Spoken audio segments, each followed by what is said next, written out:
it's really painful to be early. I mean, it's exhausting to be early. Buying into these tokens, buying into the hype, buying into these NFTs, buying into these Bitcoin ordinals, holding, hodl, hold on for dear life. The volatility is wild. Look, you want to avoid this, and I definitely have been avoiding it.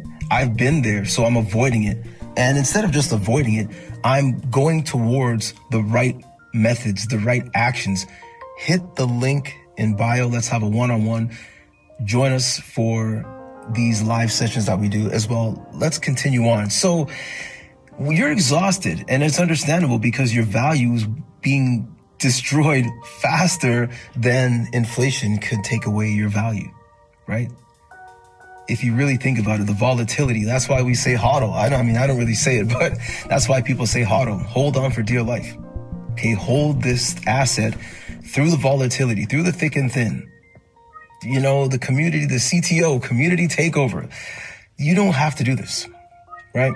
What's more important to understand is more on the macro side of things.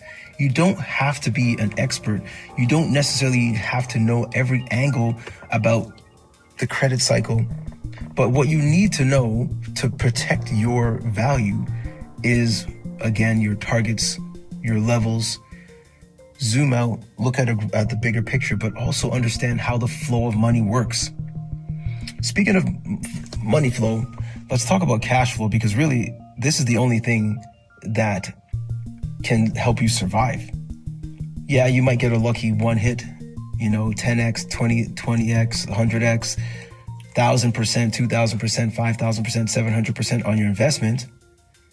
That may not necessarily change your life and allow you to retire and allow you to do the things with yourself and your family that you really want to do, or to live the life that you really want to live. Let's be honest, right? Because it totally depends on how much you put in. What we're looking at is repeatable strategies, not looking at a one-time 10x or one-time 50x meme coin, or I bought Ethereum when it was X amount of dollars and now it's worth X amount of thousands of dollars. Can you do it again? Can you repeat it? And it's come to my knowledge that, to my understanding, that the only way to repeat this predictably is to understand how money flows.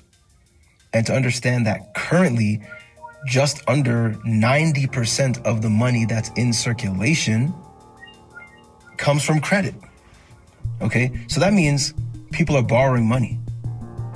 And as you know, people borrow money to pay for their entire livelihoods. They make a fraction of what they owe in debt. But as long as they can keep this thing going, they can kick the can down the road, so to speak, they can keep on investing. They can keep on looking like they're winning. Well, they're winning because they balance their books. But if you take one thing away, you take away some cash flow, suddenly they're deeply underwater. And we've seen people switch. We've seen celebrities. Unfortunately, this happens to a lot of people.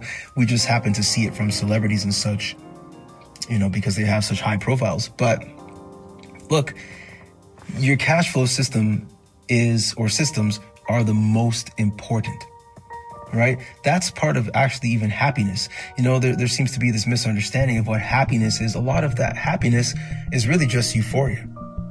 Okay, we want to feel a certain way. We want to feel a certain way. We want to feel a certain way. A lot of these things that induce happiness are oftentimes really just things that induce euphoria. Your happiness is your ability to have a stable, let's say, income, or stability financially to pay your bills, to eat the food that you want, and of course, maybe to even travel or do some extracurricular activities. Also, your physical health, things like exercise. As poor as you are, as hungry as you are, super difficult to exercise when you're hungry. I can't deny it, right?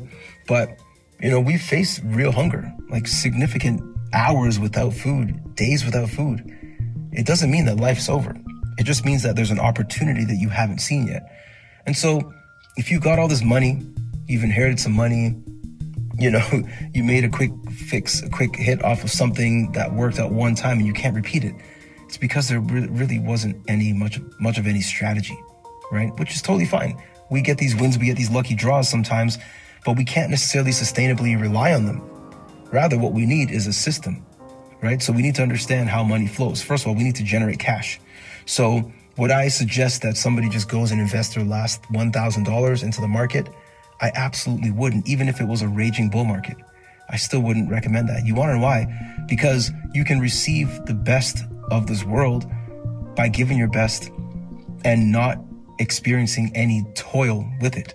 It doesn't have to be a difficult position, a difficult lifestyle, a difficult journey for you to actually make a successful living, a comfortable living. It doesn't have to be excruciatingly painful. But I do want to say, anybody who's made a lot of money on blockchains likely put in a lot of work. They lost a lot of sleep.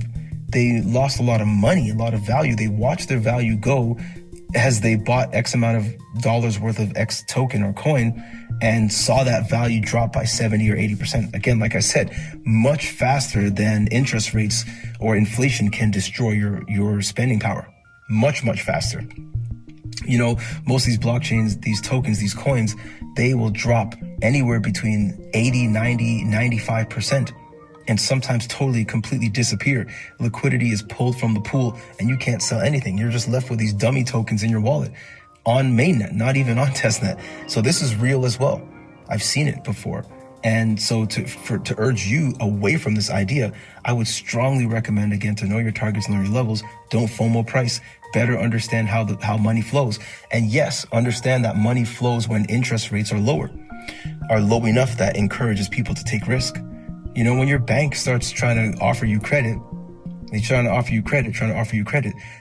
that might be a sign that interest rates are slowly declining.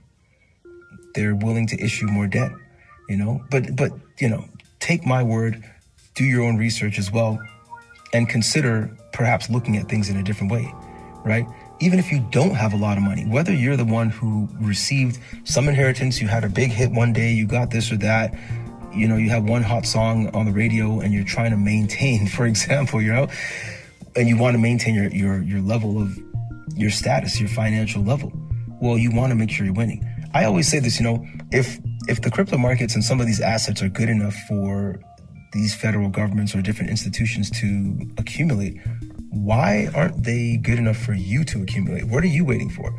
Are you waiting for the news to tell you that it's good? Because I assure you that is oftentimes a point where you become exit liquidity, okay? They're not going to tell you when it's the greatest time to invest. Why would they?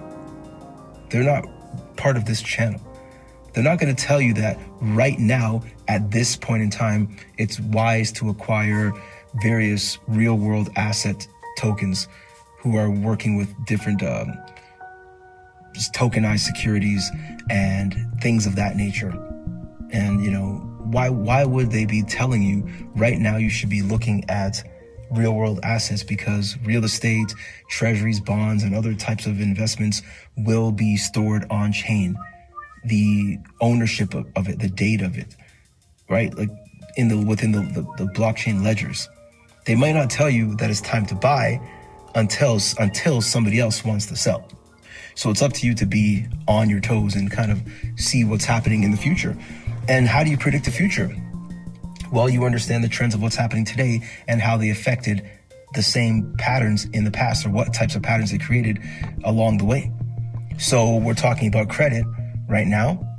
And you can ask yourself, would you rather borrow money from the bank at 4.5%, or would you rather borrow money from the bank at 2%? I think I know the answer. And the only reason why you might choose 4.5% is because perhaps you have an opportunity that is time sensitive.